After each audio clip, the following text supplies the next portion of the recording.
গণতান্ত্রিক রীতি ও নির্বাচনকে বিএনপি ফাঁদ মনে করে বললেন ওবায়দুল কাদের।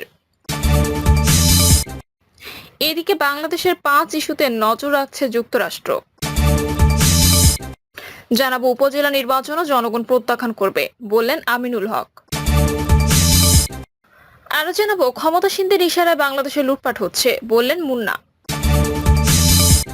এবং সর্বশেষ জানাবো সুন্দরবনের 1.5 কিলোমিটার এলাকা জুড়ে আগুন, অর্ধশত স্থানে জ্বলছে পাতার স্তূপ। শুনছিলেন সংবাদ শিরোনাম, এবারে বিস্তারিত। গণতান্ত্রিক রীতি ও নির্বাচনকে বিএনপি ফাঁদ মনে করে বললেন ওবায়দুল কাদের। আওয়ামী লীগের সাধারণ সম্পাদক এবং সড়ক পরিবহন ও সেতু মন্ত্রী ওবায়দুল কাদের বলেছেন, বিএনপি গণতন্ত্র বিশ্বাস করে না বলেই গণতান্ত্রিক রীতিনীতি, প্রথা, বিধিবিধান ও নির্বাচন তাদের কাছে ফাঁদ বলে মনে হয়। সে কারণে তারা চলমান উপজেলা পরিষদ নির্বাচনকে হালকা হিসেবে জনগণের সামনে তুলে ধরার অপচেষ্টা চালাচ্ছে। ওবায়দুল কাদের বলেন, বিএনপির লক্ষ্য হলো ষড়যন্ত্র ও চক্রান্তের মাধ্যমে রাষ্ট্র ক্ষমতা দখল করা, গণতান্ত্রিক ধারাবাহিকতা ও রাজনৈতিক স্থিতিশীলতাকে নস্যাৎ করা। সেজন্য তারা লাগাতারভাবে মিথ্যাচার, অপপ্রচার ও গুজব সৃষ্টির মাধ্যমে অপরাজনীতি করে। বিএনপিকে এদেশের মানুষ ভালো করেই চেনে।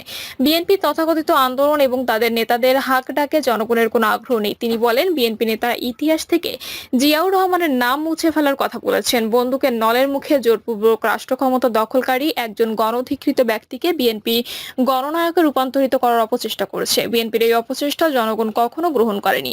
জিয়াউর রহমানের নাম ইতিহাস থেকে মুছে ফেলার প্রশ্নই আসে না। ওবায়দুল কাদের বলেন, জিয়াউর রহমান অবৈধভাবে রাষ্ট্র ক্ষমতা দখলকারী এবং গণতন্ত্র হত্যাকারী একজন স্বৈরশাসক হিসেবে ইতিহাসের পাতায় থেকে যাবেন। জিয়াউর রহমান বাঙালি জাতির কাছে একজন সামরিক স্বৈরশাসক হিসেবেই অভিহিত হবেন। আওয়ামী লীগ কখনো ইতিহাস বিকৃতির বিশ্বাস করে না। জিয়াউর রহমান জাতির পিতা বঙ্গবন্ধু শেখ মুজিবুর রহমানের নাম মুছে ফেলার অপচেষ্টা করছেন।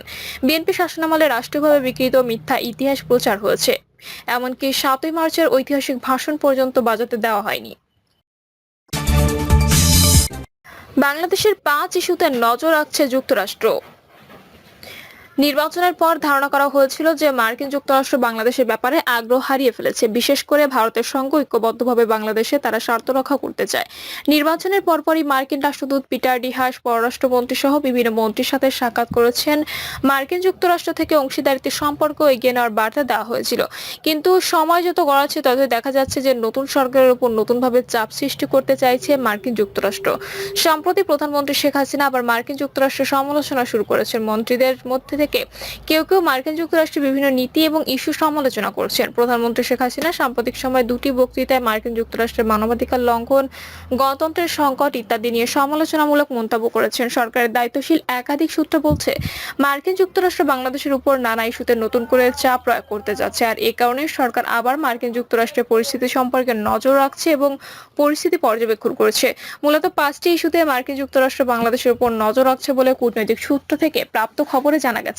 এর মধ্যে রয়েছে ডক্টর ইউনূস প্রসঙ্গ। ডক্টর ইউনূসের বিরুদ্ধে যে মামলাগুলো হচ্ছে সেই মামলাগুলো দুর্নীতি দমন কমিশনের চার্জশিট, ডক্টর ইউনূসের বিরুদ্ধে শ্রম আইন লঙ্ঘনের অভিযোগের মামলা ইত্যাদি বিষয়গুলোর দিকে মার্কিন যুক্তরাষ্ট্র নজর রাখছে। মার্কিন যুক্তরাষ্ট্র আনুষ্ঠানিক কোনো বক্তৃতা বিবৃতি না দিলেও এই ডক্টর ইউনূস ইস্যুর পরিণতি কোথায় গিয়ে দাঁড়ায় সে ব্যাপারে মার্কিন দূতাবাস এবং ওয়াশিংটন সার্বক্ষণিকভাবে খবর রাখছে বলে জানা গেছে। শ্রম আইন নিয়ে যুক্তরাষ্ট্রের অবস্থান প্রকাশ্য এবং তারা বারবার শ্রম আইন নিয়ে কথা বলছে। সংশোধিত শ্রম আইনের ব্যাপারে মার্কিন যুক্তরাষ্ট্রের সরকারের সঙ্গে একাধিকবার বৈঠকও করেছেন। এটি মার্কিন যুক্তরাষ্ট্রের অগ্রাধিকার বিষয় বলে মনে করা হচ্ছে। ভবিষ্যতে নির্বাচনগুলো কতটা অবাধ, সুষ্ঠু, নিরপেক্ষ হয় এবং এসব নির্বাচনের মাধ্যমে জনগণের মতামত পাওয়া যায় কিনা সেটি যুক্তরাষ্ট্রের একটি অগ্রাধিকার এজেন্ট হিসেবে নির্বাচিত হচ্ছে। মার্কিন যুক্তরাষ্ট্র পরিষ্কারভাবে বলছে যে কোনো দেশের গণতন্ত্রের কি অবস্থা সেটি নজর রাখা তাদের কূটনৈতিক দায়িত্ব। মানবাধিকার ইস্যুতে মার্কিন যুক্তরাষ্ট্র বাংলাদেশের উপর নজর রাখছে। বিশেষ করে আইন শৃঙ্খলা রক্ষাকারী বাহিনী কিভাবে মানবাধিকার সুরক্ষার কাজে দায়িত্বশীলতার পরিচয় দিচ্ছে এবং মানবাধিকার পরিস্থিতির গতি প্রকৃতি সম্পর্কেও তারা লক্ষ্য রাখছে। বেগম জিয়ার বিদেশ যাওয়া, তার কারাজীবন এবং তার চিকিৎসা নিয়ে মার্কিন যুক্তরাষ্ট্র খোঁজ খবর রাখছে বলে নিশ্চিত হওয়া গেছে। সাম্প্রতিক সময় মার্কিন যুক্তরাষ্ট্র বাংলাদেশের বিষয়ে মানবাধিকার রিপোর্ট বেগম জিয়াকে গৃহবন্দী হিসেবে দাবি করে। পররাষ্ট্র মন্ত্রণালয় থেকে তার প্রতিবাদ জানানো হয়। তারা বলছে যে বেগম খালেদা জিয়া গৃহবন্দী নন, তিনি জামিনে রয়েছেন। তবে মার্কিন যুক্তরাষ্ট্র বেগম জিয়া ইস্যুটি সম্পর্কে নজর রাখছে। আর এই সবকিছুই হচ্ছে বাংলাদেশ অবস্থানরত কিছু ব্যক্তি যারা সরকার বিরোধী, তারা মার্কিন যুক্তরাষ্ট্রকে প্রতিনিয়ত এই বিষয়গুলো সম্পর্কে অবহিত করছে। ফলে যুক্তরাষ্ট্র এই বিষয়গুলোতে তাদের অবস্থান নির্ধারণ করছে এবং বাংলাদেশের উপর নতুন করে এক ধরনের চাপ সৃষ্টির প্রক্রিয়া শুরু করছে বলে ধারণা করা হচ্ছে। উপজেলা নির্বাচনও জনগণ প্রত্যাখ্যান করবে, বললেন আমিনুল হক। উপজেলা পরিষদ নির্বাচন জনগণ প্রত্যাখ্যান করবে বলে মন্তব্য করেছেন বিএনপির কেন্দ্রীয় নেতা ও জাতীয় ফুটবল দলের সাবেক অধিনায়ক আমিনুল হক। তিনি বলেছেন, গত 7 জানুয়ারি জাতীয় সংসদের ডামি নির্বাচনের মতো উপজেলা পরিষদের লোক দেখানো নির্বাচনও জনগণ প্রত্যাখ্যান করবে। আমিনুল হক বলেন, জনগণের মৌলিক অধিকারগুলোর মধ্যে মত প্রকাশের অধিকার এবং ভোটাধিকার সবচেয়ে গুরুত্বপূর্ণ। আওয়ামী সরকার সে অধিকার হরণ করেছে। গণবিপ্লব ছাড়া বর্তমান সরকারকে হটানো দুষ্কর বলে মন্তব্য করেন আমিনুল হক। তিনি বলেন, আওয়ামী সরকারকে হটানোর জন্য আমাদের যুদ্ধের প্রস্তুতি নিতে হবে। এই সরকারকে এভাবে আন্দোলন করে হটানো যাবে না। এই অবৈধ সরকার একদিকে রাষ্ট্রীয় যন্ত্রগুলো ব্যবহার করে ক্ষমতাকে কুক্ষিগত করে রেখেছে, তেমনি জনগণকে তোয়াক্কা না করে বিদেশি প্রভুদের মাধ্যমে ক্ষমতাকে ধরে রেখেছে। সরকারকে হটাতে হলে আমাদের গণবিপ্লব ঘটাতে হবে। ক্ষমতাসীনদের ইশারায় সারা দেশে লুটপাট হচ্ছে, বললেন মুন্না। যুবদলের সাধারণ সম্পাদক আব্দুল মোনায়েম মুন্না বলেছেন, দেশের আইন, আদালত, আইন শৃঙ্খলা বাহিনী সবকিছু আপনাদের হাতের মুঠোয় কুক্ষিগত করে রেখেছেন সবকিছু। কোথাও কোনো প্রতিষ্ঠান স্বাধীনভাবে কাজ করতে পারছে না। দেশের গণতন্ত্রগামী মানুষ সহ বিএনপির নেতাকর্মীদের বন্দী করে রাখা হয়েছে। তিনি বলেন, আজ প্রতিবাদ করলে স্থান হয় অন্ধকার কারাগারে, আর ব্যাংক লুটেরা, নীতিবাজরা বুক ফুলে ঘুরে বেড়াচ্ছে, কারণ ক্ষমতাসীনদের ইশারায় সারা দেশে লুটপাট হচ্ছে। মুন্না বলেন, আজ সুলতান সালাউদ্দিন টুকিও কারাগারে আবদ্ধ। তার অপরাধ, তিনি একজন যোদ্ধা। স্বাধীনতা পুনরুদ্ধার ও জনগণের বাক স্বাধীনতা ফিরিয়ে আনার সংগ্রামে টুকু আপোষহীন যোদ্ধা হিসেবে ভূমিকা রেখেছেন। ভয় পেয়ে বিএনপির একের পর এক নেতাকে কারাগার করা হচ্ছে। খালেদা জিয়া যেমন আপোষহীন নেত্রী, তেমনি আমাদের নেতাকর্মীরাও আশ্বাস করেনি সেখানেই। গণতন্ত্র পুনরুদ্ধারের আন্দোলনে শত শত ভাই শহীদ হয়েছেন, কিন্তু তাতেও জিয়ার সৈনিকেরা মনোবল হারাননি। যত জেল জুলুম আসবে তাতে আরো শক্তিশালী হবে আন্দোলনের মাত্রা। মুন্না বলেন, এরা রাষ্ট্রীয় অর্থনীতি লুটপাট সহ মানুষের সহায় সম্পদ আত্মসাৎ করে গণতন্ত্রকে কবর দিয়ে একতরফা নির্বাচনের মাধ্যমে ক্ষমতা দখল করে সরাসরি জনগণকে প্রতারিত করেছে। নিখুঁত ধূর্ততায় জনগণের চোখে ধুলো দিয়ে বিরতিহীন ডাহা মিথ্যার আবর্তে জনগণকে প্রতিনিয়ত বিভ্রান্ত করার অপচেষ্টা চালানো হচ্ছে। সুন্দরবনে 1.5 কিলোমিটার এলাকা জুড়ে আগুন, অর্ধশত স্থানে জ্বলছে পাতার স্তূপ।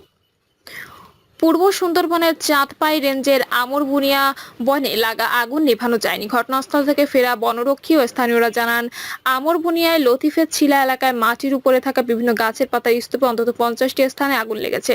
1 থেকে 1.5 কিলোমিটার এলাকা জুড়ে আগুনের বিস্তৃতি লাভ করেছে। তবে অন্ধকার হয়ে যাওয়ায় আগুন নেভানোর কাজ বন্ধ রেখেছে বন বিভাগ।